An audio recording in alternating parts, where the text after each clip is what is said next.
Concept जब तक clear नहीं होता है ना, आप नहीं क्लियर कर पाएंगे आप एग्जाम। तो अगर मार्जिनल कॉस्टिंग में आपको समझना है फॉर एग्जांपल, तो आप पहले समझो कि मार्जिनल का मतलब क्या होता है। कॉस्टिंग तो चलो ठीक है, कॉस्टिंग भी समझना होगा, पर पहले मार्जिनल वर्ड का मतलब समझना होगा, तब आपको समझ में आएगा कि मेरे को इस चैप्टर में करना क्या है।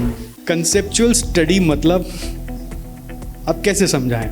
कंसेप्चुअल स्टडीज़ लाइक बेसिकली आपको जो भी समझाना है, जितना भी आप समझ सकते हो, जितना आप ग्रास्प कर सकते हो, आप पूरा उसको ले लो। लाइक कुछ भी बाकी नहीं रहना चाहिए। अगर एक बार नहीं समझ में आ रहा, बार बार पूछो। अगर एक एग्जाम्पल से नहीं समझ में आ रहा, बार दूसरा एग्जाम्पल्स लो।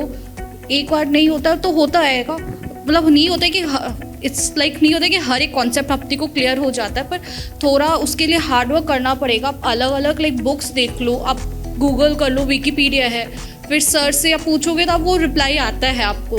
तो कॉन्सेप्ट जब तक क्लियर नहीं होता है ना, आप नहीं क्लियर कर पाएंगे आप एग्जाम्स। आपको लगेगा कि हाँ ठीक है, ये अभी नहीं हुआ, बाद में हो जाएगा, कर लूँगा, कर लूँगी। वो नहीं होता है। लास्ट मिनट में फिर लगेगा कि भाई शिट यार, यही बच गया, यही आ गया, कि क्यों मेरे साथ ऐसा हुआ। तो वो जब कंसेप्चुअल स्टडी करना चाह रहे हैं तो मुझे अगर बताओ, मैं पहली बार सीएमए में आया हूँ, ठीक है, आपके एक्सपीरियंस से, मतलब मैं आज ही नया नया बुक्स लेकर आया, सब कुछ अभी अभी आया। अब अगर मुझे एक चैप्टर पढ़ना है, मान लीजिए मार्जिनल कॉस्टिंग एग्जांपल के लिए, या कोई इनकम फ्रॉम हाउस प्रॉपर्टी, तो मैं कैसे कंसेप्चुअल स्टडी के लिए स्टार्ट करूँ? सर स्टार्टिंग लाइक बेस होगा कि आप पूरा टर्मिनोलॉजी समझे पहले कि एक एक टर्म क्या होता है। अगर मार्जिनल कॉस्टिंग में आपको समझना फॉर एग्जांपल, तो आप पहले समझो कि मार्जिनल का मतलब क्या होता है। कॉस्टिंग तो चलो ठीक है, कॉस्टिंग भी समझना होगा, पर पहले मार्जिनल वर्ड का मतलब समझना होगा, तब आपको समझ में आएगा कि मेरे को इस चैप्टर में करना क्या है।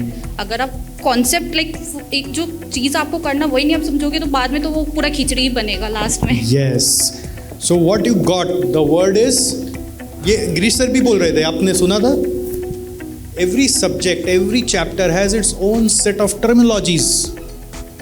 वो टर्मिनोलॉजीज ही नहीं पता तो कंसेप्ट आएगा ही नहीं। और उस टर्मिनोलॉजीज को समझना है, उसका फिर जन्म समझना है कि उसका पीछे का बैकग्राउंड क्या है, कि वाई दिस टर्मिनोलॉजी केम, उसका इंग्लिश मीनिंग क्या है, लिटरल मीनिंग क्या है, या अदर मीनिंग्स क्या है। That's how it goes.